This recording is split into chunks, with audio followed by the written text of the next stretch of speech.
Damn it, Dallas. What's up, everyone? Welcome back to another Dallas 41 YouTube video. And today, as you can see by the title, I'm going to be discussing this monster trade that would make this Dallas Mavericks team championship contenders now and in the near future. Now, before I start talking about the logistics of the trade and the trade itself, please be sure to leave a like, share, and subscribe. Please share this video. Make sure everyone you know who likes the Mavericks sees it. Make sure Mavericks leadership sees it. We need Donnie Nelson and Mark Cuban to see this because we need this team to get better, and it may be time to consider a personnel change. So, without further ado, let's get straight into this video. So let's talk about the logistics of this trade. There are 4 teams involved. Now, a quick disclaimer that this trade could technically be done as a series of individual trades, but there are a couple reasons why it's easier to just lump it all together. 8 players are being moved and 2 picks. In terms of the contract side of things, 4 players are on 1-year contracts, so 4 of these 8 players are on the last year of their deals. 1 player has 2 more years, 2 players have 3 years, and 1 player is locked up for 4 years. So, without further ado, let's talk about who is going where. So, the Dallas Mavericks receive Buddy Hield, Victor Oladipo, and Lonzo Ball. The Houston Rockets receive Tim Hardaway Jr. and Trey Burke. The Sacramento Kings receive James Johnson, Dwight Powell, and a 2025 first-round pick. And the New Orleans Pelicans receive Josh Richardson and a 2027 first-round pick. That is the trade.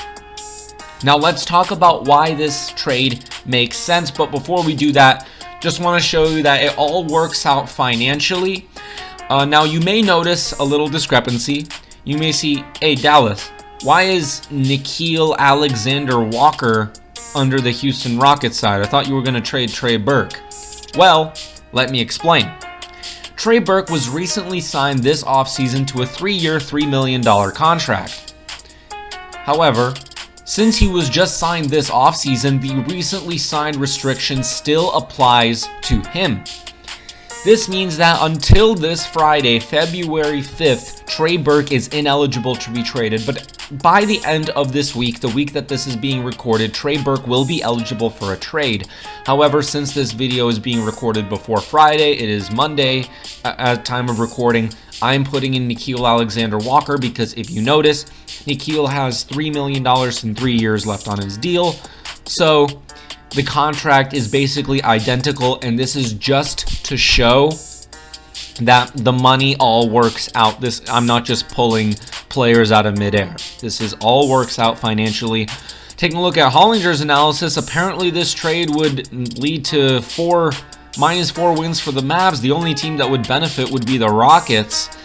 So, I mean, obviously Hollinger's analysis is a little iffy, but, you know, just a funny point there.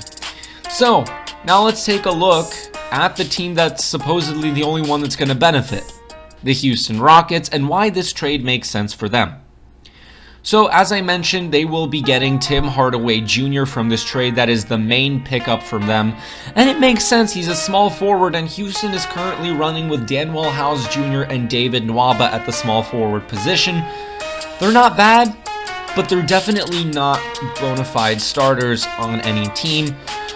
Tim Hardaway Jr. would really be an upgrade for that small forward spot, and he's a good upgrade. Tim Hardaway Jr. is basically a bucket. He's a burst of offense whenever he's on the floor. He's a knockdown 3-point shooter. Yes, he has his cold nights, but on the whole, Tim Hardaway Jr. is a lights-out 3-point shooter on a good night, and he can also get it inside. He has got a good dribble, and he's also athletic enough to be a solid defender.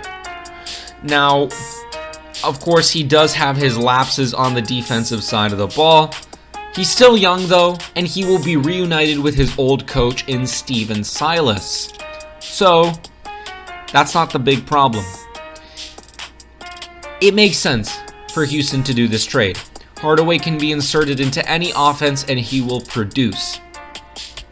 Now let's talk about the other player that Houston will be receiving, Trey Burke. This is John Wall, as you know. And he's been playing great to start the season. But there is a gap in Houston's point guard rotation. And it's to do with John Wall. Look, this is well documented. We know John Wall is not a good three-point shooter. He's been trying this season, I'll give him that. But he's not been a good three-point shooter or a dependable three-point shooter ever in his career. This is well documented information. Unfortunately, Houston are very shallow at the point guard position, so John Wall has to take more of the shooting responsibilities even though his skill set isn't equipped to do so. Enter Trey Burke, a lights-out three-point shooter. He's also can get it inside, create his own shot, which is very important. He's also a scrappy defender, which just adds icing to the cake there. Look, Trey Burke would be a great pickup for Houston. John Wall would have to worry less about shooting threes, knowing that his replacement will take care of that. John Wall can focus on what makes his individual game great, because we know John Wall's individual game is great. Now Trey Burke fills in all the gaps quite nicely for Houston, and they're getting him pretty cheap. He's not a strain on your hard cap, but he's still a very important player for the team. He would be a very important player for the rotation. So that is why Trey Burke would be a good pickup. Now let's talk about another team, Sacramento. Now, Sacramento would probably be the hardest team to get them to sign off on this trade, but I think they probably would. Now, first of all, talk about James Johnson. He's extremely slept on. I wasn't really high on him coming into the season, but after watching him play, I know that he will be a good fit besides Marvin Bagley III. Maybe to the point where he can help Marvin Bagley reconsider. Because Marvin Bagley's game is centered around athleticism, he's a good shooter, he can't pass the ball, and he can't play defense at a high level. James Johnson can. For a power forward, Johnson's a very good playmaker. Well, for a power forward, he's not really someone that you can depend on as a playmaker, but right now Sacramento needs all the playmaking they can get. He's also a solid three-point shooter. He's no Buddy Hield, but he's solid. Johnson can also defend all 5 positions. It's rare when you really see a role player who can guard every single position. Johnson has the speed, the intelligence, and the strength to guard all positions, including some of the best people in the NBA. I recommend you watch the Dallas versus Milwaukee game highlights for proof of this. James Johnson kept Giannis in check as much as you can really keep Giannis in check. For a role player, that's great.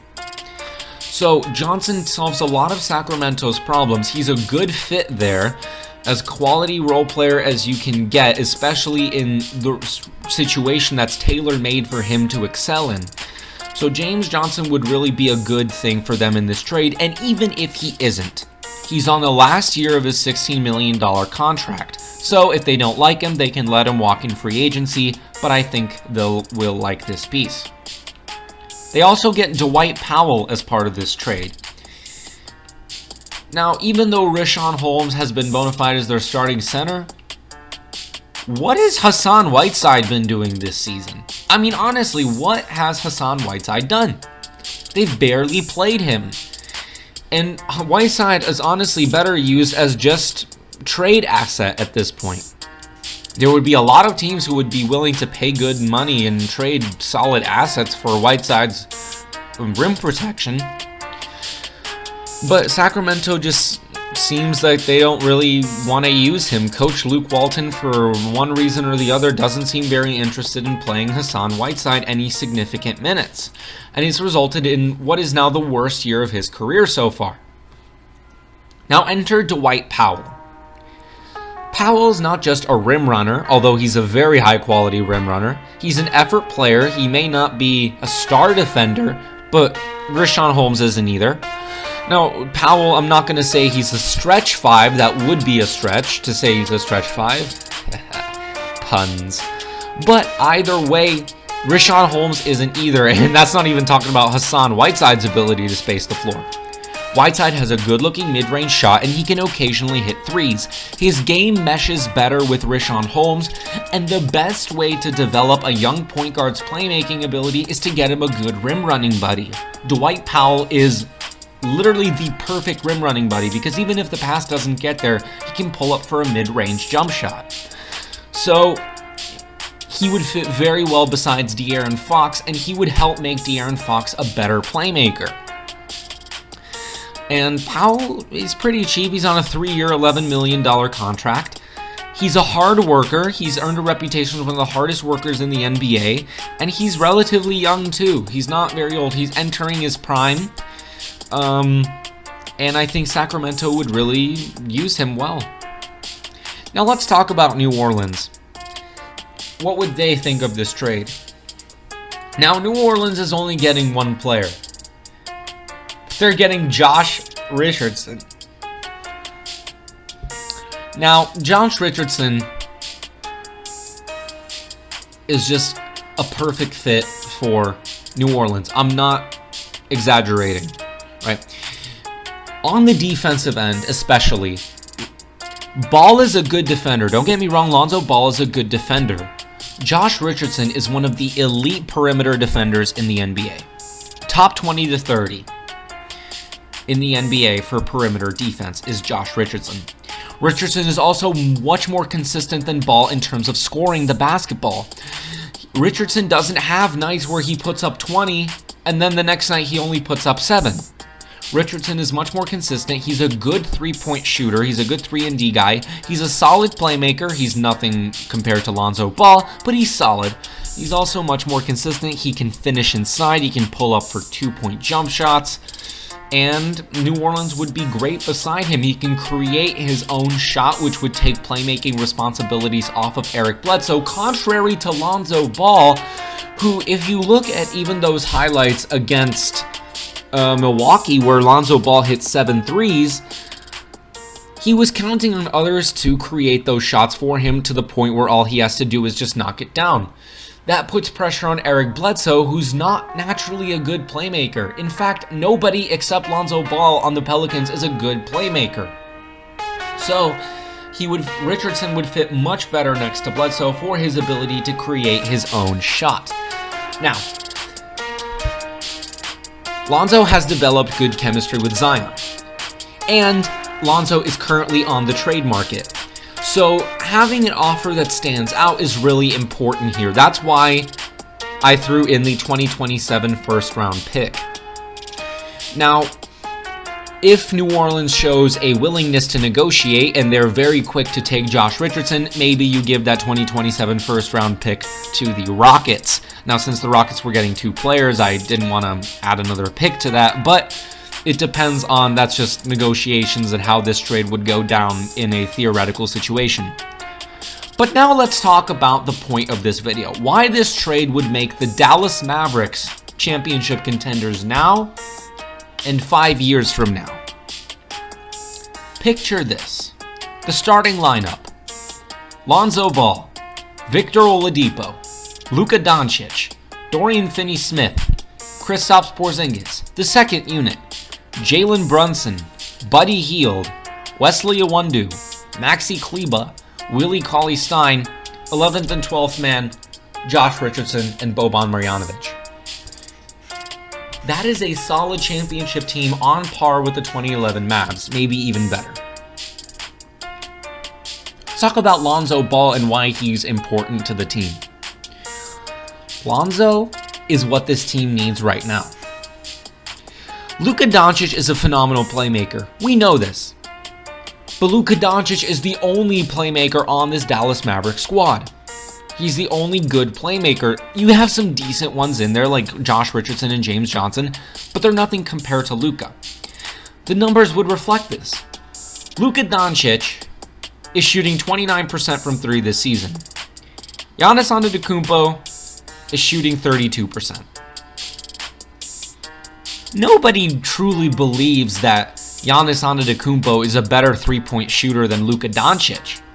So why the discrepancy in percentage? Look at a game with Luka and watch a game with Giannis. What are Giannis's threes like? They're open threes off the catch. What are Luka's three-pointers? Step back threes off the dribble. In fact, Luka Doncic shoots more step back three-pointers or off the dribble three-pointers than he does spot up catch and shoot threes. Given the fact that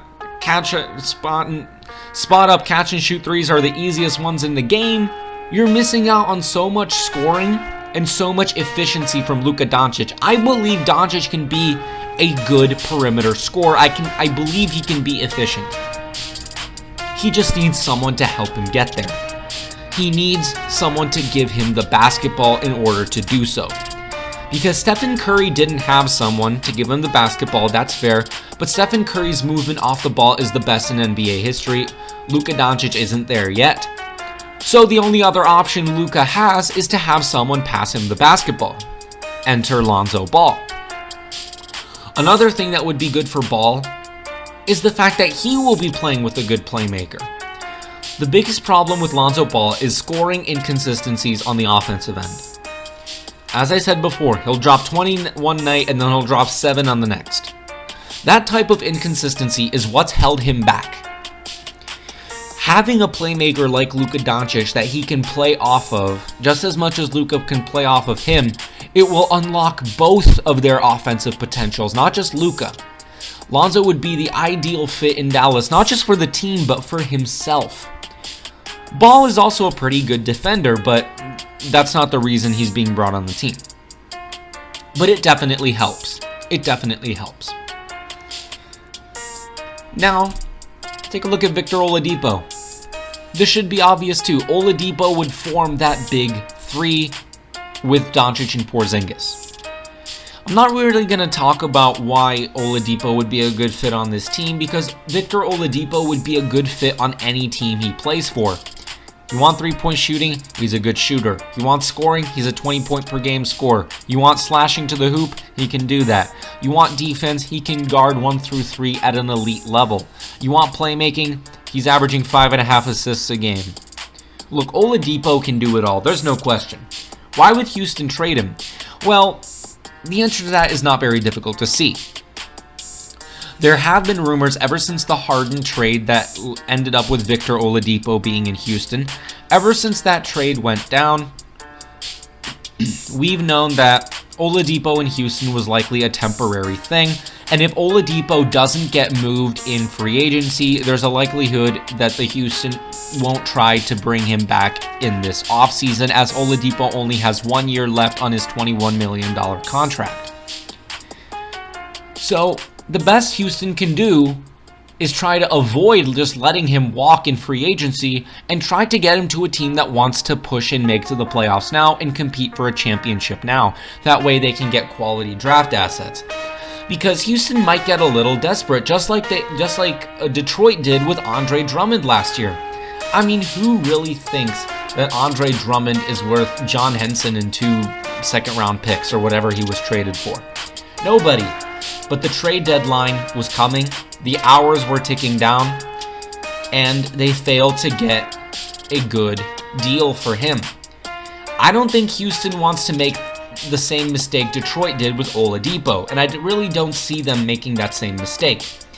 So, if the offers are coming, this might be a good offer for them because it would improve their team, it would improve their starting lineup, it would fill a gap, and it would fill a major gap on their bench.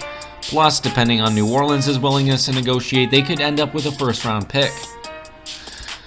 So that is why I think Oladipo should get traded this offseason. During this season. And I really hope it will be to the Mavs because he will make this team much closer to a championship team. The only piece that's missing, Buddy Hield.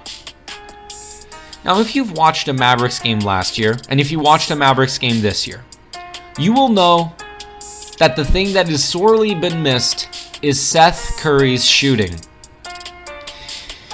Every team needs a go-to guy. It doesn't matter what else that go-to guy can do from 3. You know, Duncan Robinson can't do too much else in Miami. But boy, can that man shoot. A similar situation with Buddy Hield and Seth Curry. Buddy Hield can actually do a little more than Seth Curry because he's more athletic, while relatively to to Seth Curry, so he can defend better. He's a better playmaker, well, even though Seth Curry is solid, and he's a flat-out scorer. But Buddy Hield is an A-plus grade three-point shooter. He's a three-point contest finalist, and Buddy Hield can flat out ball behind the arc. He will be Dallas's go-to man. He will be the person that the perimeter defense really needs to concentrate on. Because the problem with Dallas, it's not just they don't have a guy who can hit threes. The defense knows that too. It's not just them that know it. It's the defense too.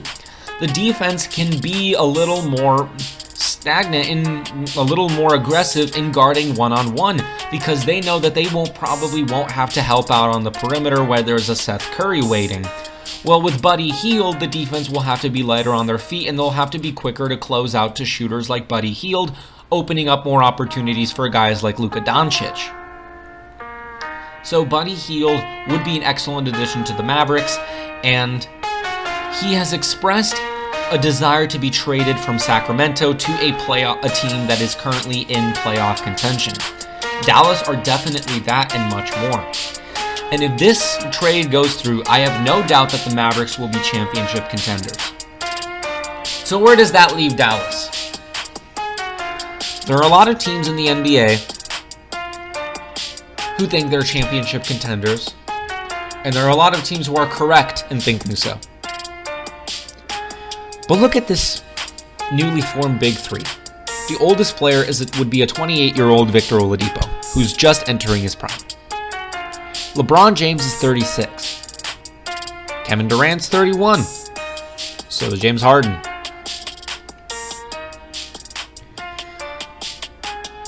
Luka Doncic is 21. 10 years younger. Already in MVP contention. There's no doubt in my mind that this team is a team that would click. You may not be drawn to the names like Kyrie Irving, James Harden, Kevin Durant. The names may not turn your heads as much as that. But the way this team clicks would be very familiar to those who knew the 2011 Mavs. The 2011 Mavs won the championship not because they were filled with talent. They only had one All-Star on that team. Their second leading scorer was their sixth man. But that was a team that clicked. It had everything it needed. It had playmaking, it had shooting, it had interior scoring, it had defense, it had interior defense, perimeter defense. This Mavericks team would be the same or very similar to that one. That team won a championship. So can this team. I'm Dallas41. Thank you guys so much for tuning in, and I'll see you next time. Bye-bye.